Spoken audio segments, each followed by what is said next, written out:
pemirsa, kembali lagi bersama saya Nazuh Humairoh dalam program Berita Hari Ini. Pemirsa, Indonesia adalah produsen CPO atau crude palm oil terbesar di dunia. Namun, beberapa waktu lalu, kita menyaksikan ironi yang memilukan. Rakyat antri berjam-jam, bahkan ada yang pingsan, hanya demi 1 liter minyak goreng. Bagaimana mungkin sebuah bangsa yang bermandikan minyak nabati justru mengalami kelangkaan yang hebat? Malam ini kita bedah dalam perspektif ekonomi, kelangkaan di tengah kelimpahan.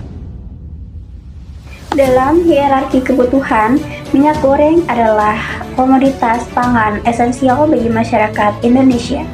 Namun dari data ICW menunjukkan bahwa kelangkaan ini bukan terjadi karena kegagalan panen, melainkan adanya sesat kebijakan.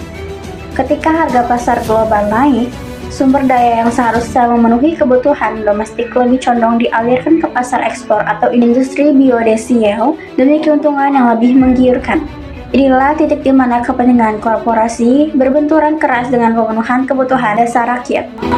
Secara teori ekonomi, kelangkaan bisa disebabkan oleh hambatan distribusi. ICU menyoroti bahwa kebijakan domestic market obligation dan domestic price obligation justru dimanfaatkan oleh segelintir koperasi besar. Kekuatan oligopoli dalam industri sawit memungkinkan terjadinya kelangkaan buatan. Di saat pasokan di pasar rakyat menghilang, ekspor CPO justru berjalan lancar. Hal ini membuktikan bahwa kelangkaan sumber daya seringkali bukan masalah fisik barangnya, melainkan masalah distribusi yang dikuasai oleh kelompok tertentu. Dampaknya sangat sistemik.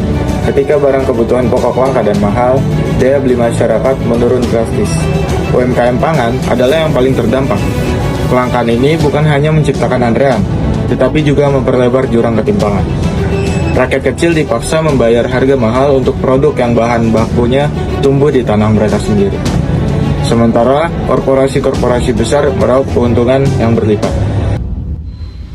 Krisis minyak goreng mengajarkan kita bahwa kelangkaan sumber daya tidak selalu bersifat alami.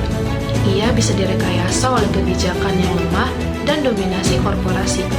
Kebutuhan manusia akan keadilan distribusi seringkali kalah oleh logika keuntungan semata.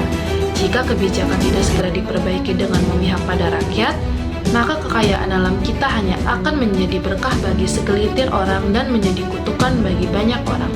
Saya Nazuh Humairoh, tetaplah kritis.